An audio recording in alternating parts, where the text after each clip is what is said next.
Olá, nesse vídeo eu quero trabalhar com vocês o corpo, a alma e o espírito da poesia.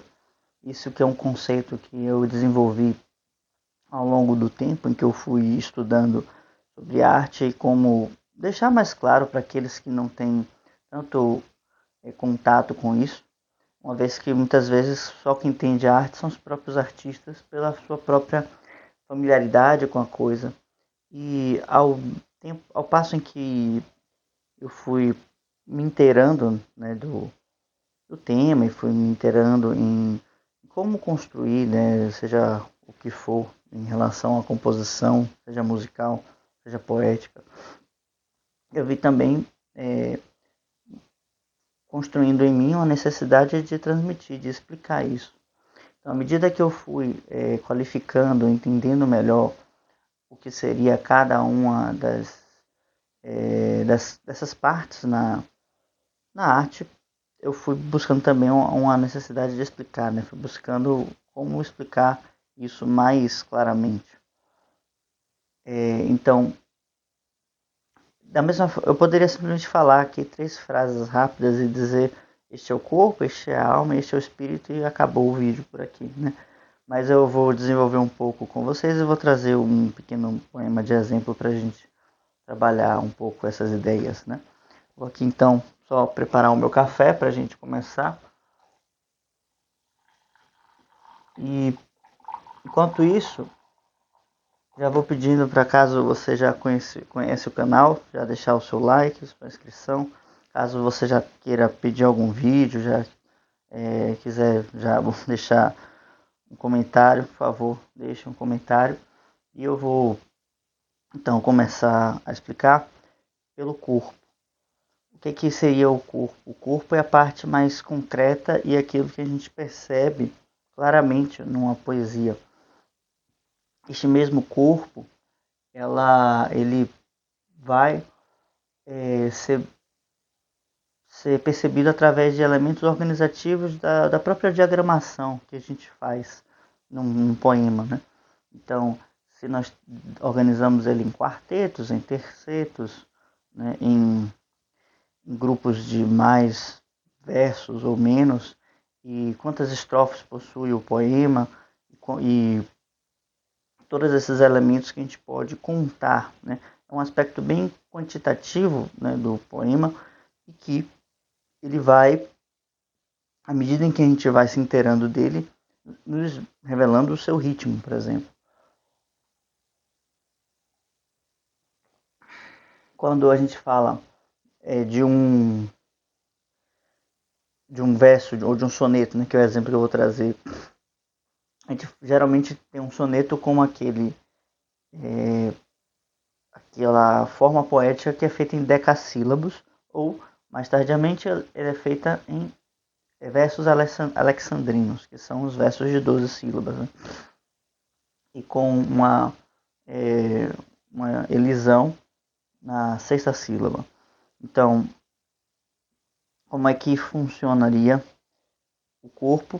Ele se daria por esses elementos, por essas partes que a gente percebe muito claramente, que a gente poderia até contar e apontar. Olha, então ele vai ter tantos versos, ele vai se organizar assim, e vai ter um ritmo mais ou menos assim, tal. Se a gente fizer um paralelo com a poesia concreta, que é um tipo de poesia modernista, a gente vai entender que todo o barato, né, toda a questão, toda a novidade da poesia concreta está simplesmente em mexer no corpo da poesia, né? Alterar a maneira como é apresentada cada um dos textos, a sequência em que eles aparecem, a ordem das coisas, e que na prática mesmo não faz uma mudança real, porque é simplesmente uma alteração no visual, querendo e se valendo de elementos puramente visuais para trabalhar algo que é, na verdade, musical, porque a poesia tem um parentesco com a música muito grande. Mas o ponto mais importante, e que ele vai dar unidade para toda a poesia, nesse aspecto formal, oh, perdão, nesse aspecto corporal da poesia, porque às vezes a gente fala a forma enquanto a ideia do poema, né?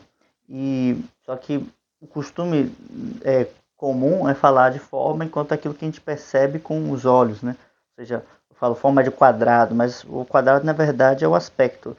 E quando a gente fala de forma, forma tem um parentesco com ideia, né? No grego, com eidos. Então, essa forma está relacionada com o aspecto interior, né? Já vamos falar mais para frente. Então, o ritmo, o aspecto que a gente percebe mais concretamente, que é o que está no corpo do poema, que vai fazer com que ele tenha toda uma unidade expressiva. E já vou colocar aqui por que isso, né? Por que isso acontece. Mas passando então para a alma, né, do poema, nós vamos falar do sentimento, o sentimento que é impresso ali. E isso aqui não tem tantos segredos, né? Não tem tantas nuances assim, pelo menos quando a gente está falando de uma forma mais conceitual, porque eu leio um poema que tem uma carga triste, eu me sinto triste. Eu leio um poema que tem uma carga heróica, eu me sinto mais corajoso, mais voluntarioso, mais propenso ao combate, vamos dizer assim, né? A lutar por aquilo que eu quero, mais determinado, né? Eu leio um poema que tem uma carga mística, religiosa, e eu me sinto mais propenso a fazer uma oração, a fazer uma prece, né? Um ato de sacrifício, né? Então, o sentimento é uma coisa que advém das nossas emoções, né? Obviamente, mas que para a poesia, e entendendo o sentimento enquanto um processo de elevação, né? De elevação de consciência, o sentimento ele vai buscar uma unidade, uma pureza e uma clareza, né? Unidade, pureza e clareza. Clareza, pureza, vamos tomar como sinônimos aqui. Então, um elemento que unifica e que eleva, porque as emoções elas não possuem uma forma, certo? Então, na medida em que a gente vai tentando fazer com que elas tenham uma forma, a gente simplesmente falha miseravelmente. Né? O que nós podemos fazer é conduzir e purificar essas emoções. Então, à medida que a gente purifica, a gente qualifica todas as nossas emoções por assim, não vou dizer assim por inteiro, mas a gente vai fazendo um processo de área, né? Então, pensa como se tivesse um rio meio poluído e a gente fizesse uma limpeza no rio, né? A gente não limpa um pedaço do rio, né? Mas a limpeza que se faz no rio, ela se reflete em todo o rio, entende? Então, as emoções elas são um pouco assim. À medida que a gente vai desenvolvendo então sentimentos, a gente vai se qualificando por inteiro nas nossas relações. Então, é importante quando a gente tem a experiência do amor, não, não limitada ao amor romântico, mas também não excluindo o amor romântico, mas como essa figura de querer oferecer, como essa figura que se coloca em sacrifício.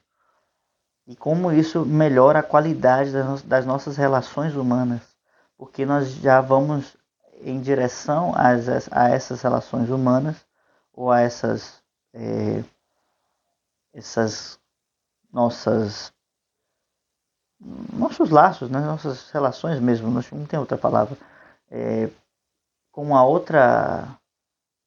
outra mentalidade, né? A gente não chega para pedir, a gente chega para oferecer. É um pensamento direcionado buscando a convivência. Então, à medida que o poeta ele vai se qualificando, ele também consegue colocar em suas poesias, imprimir essa carga de união, de devoção, de abnegação, né? De coragem, de sentimentos que tornam o ser humano mais nobre. Com a nobreza sendo esse aspecto que né, desse ser humano que se eleva. Então, os sentimentos têm essa característica, eles purificam e elevam, e também unificam, né? São essas três características que eles fazem. E por que os sentimentos elevam? Porque eles deixam a gente mais leve, né? Então, o amor nos dá asas, né? O amor é capaz de fazer com que a pessoa tome essa iniciativa, essa ação mais que se lança, né? Que se lança para ajudar o próximo. Todo sentimento ele tem origem no amor divino, o amor que existe e está presente em toda a criação, em toda a natureza, e que de alguma maneira ele vai se manifestando nas diversas outras coisas, como trata Platão disso, né, no Banquete. E todas as relações que nós temos, de seja elas românticas ou de amizade ou de qualquer outro tipo, estão de alguma maneira buscando relembrar esse contato primeiro, né? Esse amor primordial que está como semente em cada um de nós. E eu diria que uma das funções mais importantes do poeta, do artista, é trabalhar essa função.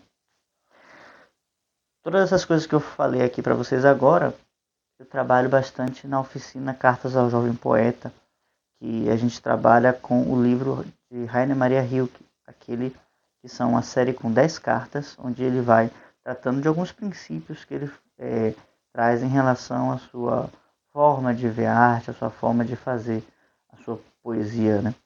Então, eu acho que ele tem conselhos muito interessantes. A gente preparou essa oficina buscando realmente aprofundar bastante no que essas cartas têm a oferecer. Caso você tenha interesse, o link vai ficar aqui embaixo na descrição. Então, vamos agora para o próximo passo, que seria o mais elevado e o mais difícil de conceber, mas que muitas vezes ele vai estar presente, mesmo que a gente não coloque, né? A não ser que a gente faça algo muito rasteiro, né? Que é o espírito da poesia, que está relacionado a algo que eu já falei mais cedo, que é a forma. Então, essa forma interior que trata do aspecto interno e da organização interna do poema, da obra de arte, e é daquilo que ela trata.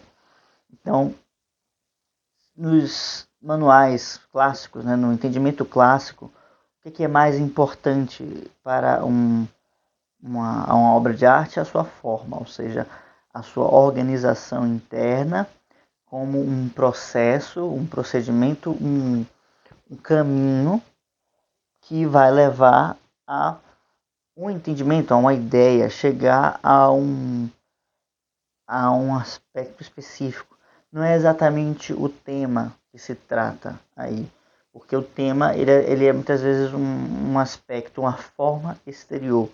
E por isso que eu fiz aquela diferenciação mais cedo em relação às formas, né? Então, a forma interna está tratando da ideia, ou seja, qual é o elemento mais importante dentro daquela, daquela obra, daquela peça de teatro, enfim, daquela música. Ou seja, em outras palavras, qual a mensagem que o artista quis transmitir? E entra aqui uma dificuldade, porque é aquela ideia de que Platão traz, né? De que quando estamos diante de uma verdade muito profunda, a única coisa que nós podemos fazer é demonstrá-la. Para demonstrá-la, nós demonstramos através dos mitos. Então, da mesma forma como tem uma anedota, né, sobre Beethoven, que diz que tocou uma sonata, né, lá, não lembro, acho que não chegou a falar, mas ele faz uma apresentação e uma senhora que estava por lá ouvindo tudo, né, achou aquilo tudo muito bonito, perguntou o que você quis dizer com essa música. Aí ele responde: eu quis dizer exatamente isso que eu disse, ou seja, exatamente aquilo que eu tinha acabado de tocar. Então, quando as coisas são muito elevadas, são muito altas, não há como falar muito sobre elas, apenas demonstrar aquilo, né? Ou seja, o amor ele é muito mais vivido do que traduzido em palavras. E a gente pode dizer que a forma de um poeta, de um poema, de uma forma de uma obra de arte, ou seja, seu espírito, ele se apresenta enquanto a obra está sendo apresentada, mas que é difícil falar sobre aquilo que ele está trazendo ali, né? Então, eu vou fazer um, um outro vídeo falando sobre símbolos na obra de arte e sobre como trabalhar com esses símbolos. E nesse trabalho, nessa construção, me vem à mente uma citação que eu ouvi uma vez de Mário Quintana, que diz assim: não me pergunte sobre o que um poema fala, pois um poema sempre fala de outra coisa. Então, é mais ou menos essa ideia, e toda a conjuntura, toda a apresentação do poema vai estar apontando para uma outra ideia que a gente pode até falar sobre, né? Mas muitas vezes ela não está apresentada em todo o contexto, ela não é falada, né? Ou seja, eu posso fazer uma declaração de amor, né, para ficar mais palpável, simplesmente descrevendo a magnificência da outra pessoa, né? E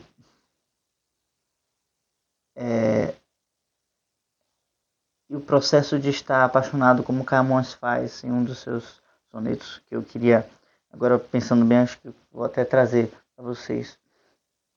Então ele fala muito sobre a outra pessoa, mas no fim das contas ele não fala que ama, né? Mas não precisa mais, porque ele já trouxe tudo aquilo que o amor está representando, né?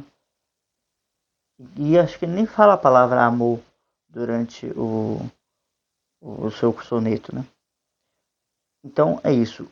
O espírito está relacionado com aquilo que é mais profundo, que a gente poderia dizer que é um arquétipo que se relaciona com qualquer pessoa, qualquer vida humana, de qualquer tempo possível, né? Porque independente do nossa camada social, né?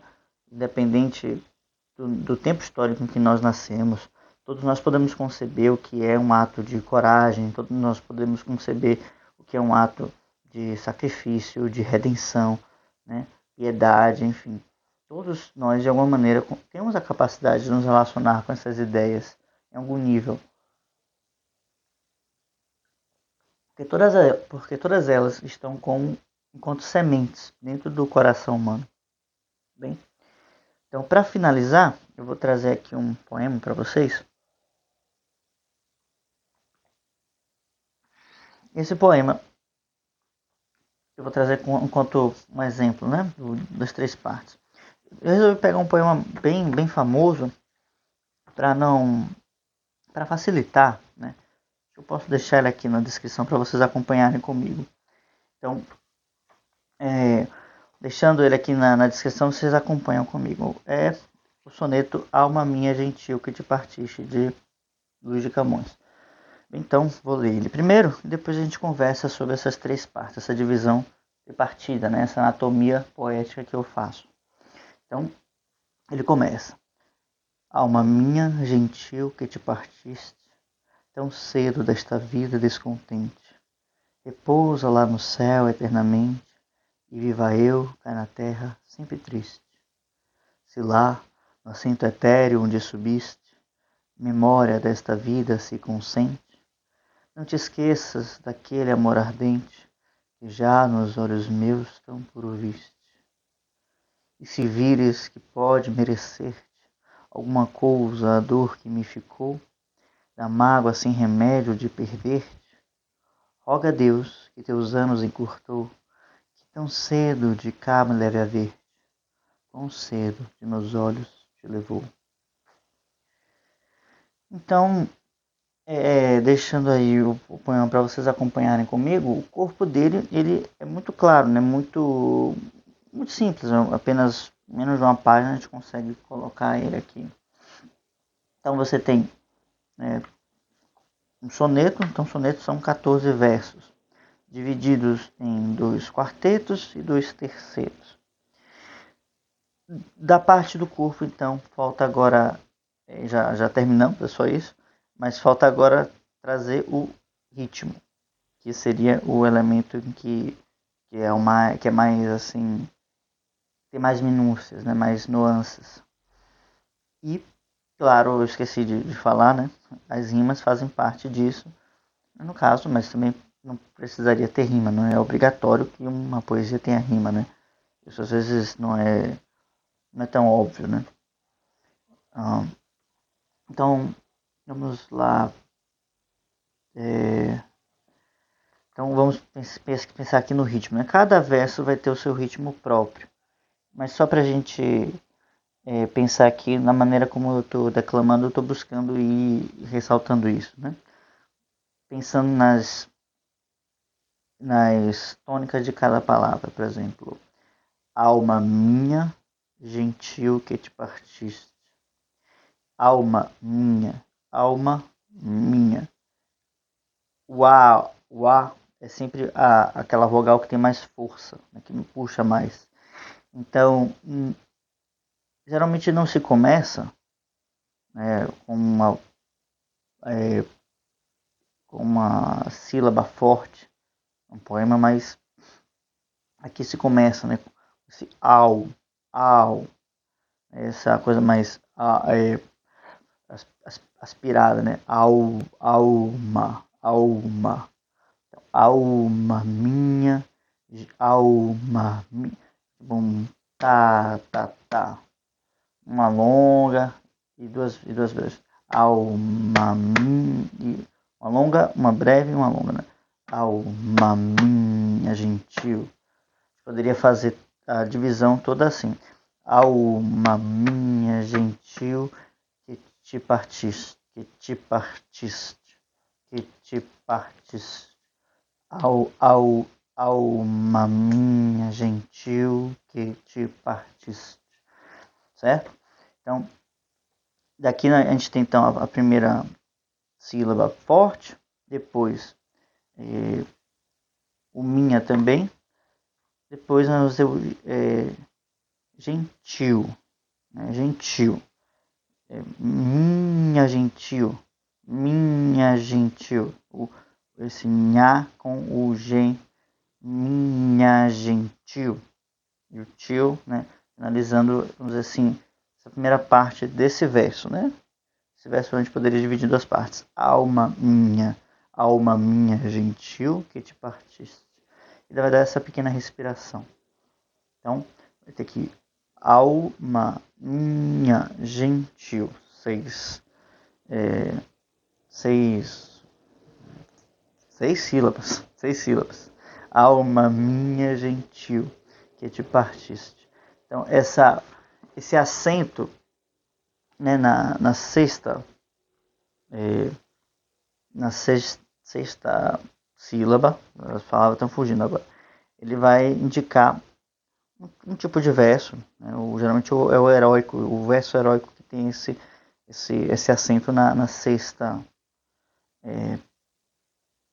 sílaba. Eu não vou fazer um olhar detalhado disso aqui, porque senão eu ia me dar muito tempo. Eu posso ver um outro vídeo só para trazer uma análise desse tipo, né? Mas, enfim,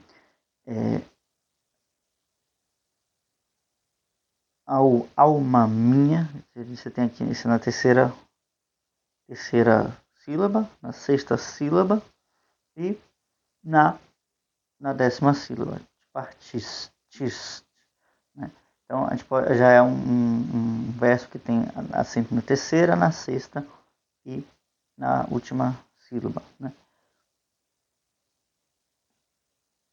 Ainda que eu não me recordo agora de um tipo de verso que tenha esse acento na terceira, na sexta e na décima, mas é, eu diria que o gentil, por ter uma força maior do que o minha, né, ele ganharia, vamos dizer assim, né, vamos dizer assim, em força gravitacional de silábica, né, vamos dizer assim. Imitei esse termo agora. Então eu ainda diria que ele tem esse verso puxado por heróico, né? Porque alma minha, o minha é fraco, né? Não é tão forte quanto o gentil.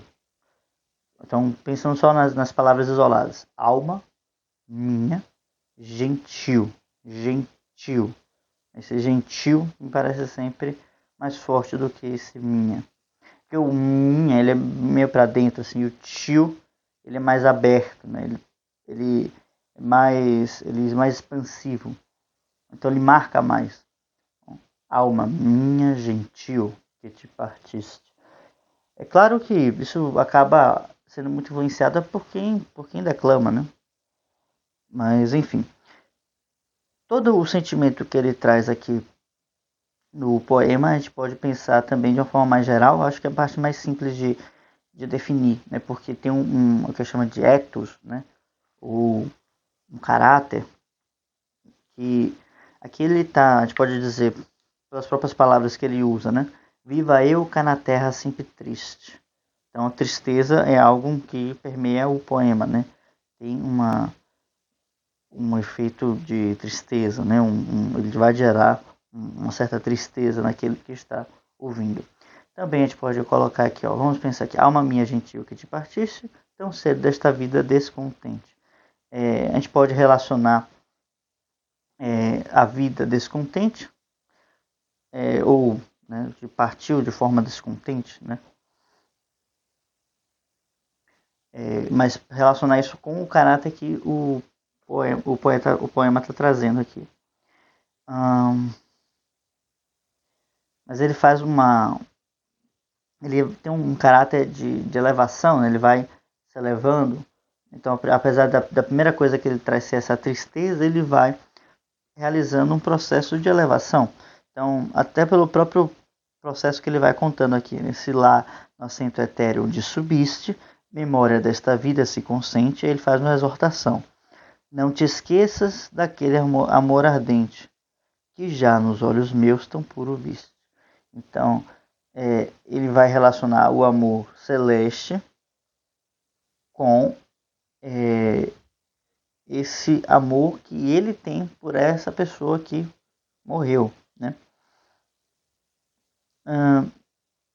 E aí depois ele fala que se vires que pode merecer alguma coisa a dor que me ficou, né? Então dele, né? Ele falou dessa tristeza, desse descontentamento, dessa dor, né? E dessa saudade, né?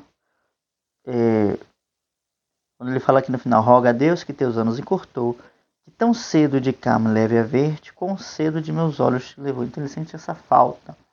Então a gente pode, acho que essas 4 palavras resumem bem, né? Tristeza, descontentamento, dor e essa saudade. Vamos dizer assim, é o sentimento padrão, né? Que ele vai...